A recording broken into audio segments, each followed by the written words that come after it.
Oh, what's up, guys? So this video is going to be a little bit odd.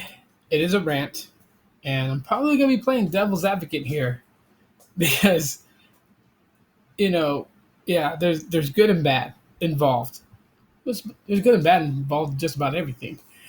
Um, but anyways, the focus is ZTE because ZTE is on a rise like I've never seen before. Kudos to ZTE. They make some really good devices. Honestly, they do. Some people tend to not agree, and that's fine. You don't have to agree with everything I say. Um, I think, to me, one of the biggest issues is that in the past, ZTE has been known for like second rate generic. It's always been known for that. Good buddy of mine messaged me about one of my videos about ZTE and was wondering if it still had that same issues that they used to have in the past. That's because ZTE has been known to just give like the generic cheap stuff to the US for the longest time. I mean, if you were to really go look into ZTE's past, their history, the devices that they've had some pretty, like, yeah, pretty awesome. Almost swore there. There's some pretty awesome devices that would make anyone be like, why didn't this come to the US? And you got to remember, ZT is in-house China, so of course, in-house is going to get the best stuff. But come on now, do you really see like the best, devices like Nexus devices and Google devices going to other places before they come out in America? But lately ZT's been on a good climb. I'm actually surprised because ZTE is one device that's never made a Nexus device for Google. I have a whole totally different rant about Nexus and the Pixel device and Google Total and all that stuff. But I'll do that another time. But Huawei got the opportunity to build a Nexus device, and I think ZTE would have done a really amazing job if given the task to say, "Hey, we're coming with a Nexus device. We would like you guys to build it with your ideas, and we will stamp it with the Nexus approval." I think they could have did really, really good. So while ZTE is climbing, ZTE is doing great. The Axon 7, really nice device. A lot of people love it. There's one thing that I take issue with ZTE, especially watching their whole thing at CES, which, don't get me wrong, that was a great, that was a great show. The new device that they talked about that's still in development, that they started a Kickstarter campaign. I believe it was called Hawkeye, and that was actually pretty cool. And just them talking, a little bit more about some other devices and CSX and all that stuff. Here's my thing though. Throughout there, they were talking about how they listen to the consumers, that the consumers are the driving force for ZTE now. And while that may be in some aspects or another, I think when they paint the picture that they are 100% committed to listening to consumers is fairly wrong.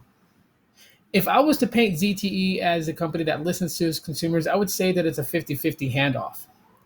It is, because if you supposedly listen to your consumers, and when consumers, say like, hey, this certain device is so great, you might want to do a software update, in which I know you don't have to comment below and be like, well, there's no money in software updates. I get that. But if you're going to say that you listen to your consumers, then why aren't you listening to your consumers about that? When they talked about how like people wanted the capacitive buttons at the bottom, so they listened and they kept that there. Okay. Software updating some of your devices that are really, really good. What would hurt? I'm not saying that ZTE should do software updates on every device they ever have. Of course, realistically, if a device is like 2 years old, pretty much it's kicked the bucket. Its hardware would not support the software that is most current today. Hell, that was the whole idea in the first place. But, with all consumers trying this rapid growth by forcing people that if you want software updates, you got to buy the new hardware. That's the thing that kills me the most. And when ZTE puts it out there that they listen to their consumers, I know it would sound ridiculous when they go on stage and say, yeah, we listen to our consumers at a 50-50 ratio. Of course not. They're gonna paint the picture that they're saints and that they listen to everything that we say. But we all know the truth. They really don't. And that's just for any company out there. That's not just ZTE alone, but LG and Motorola and all them, they all do the same thing.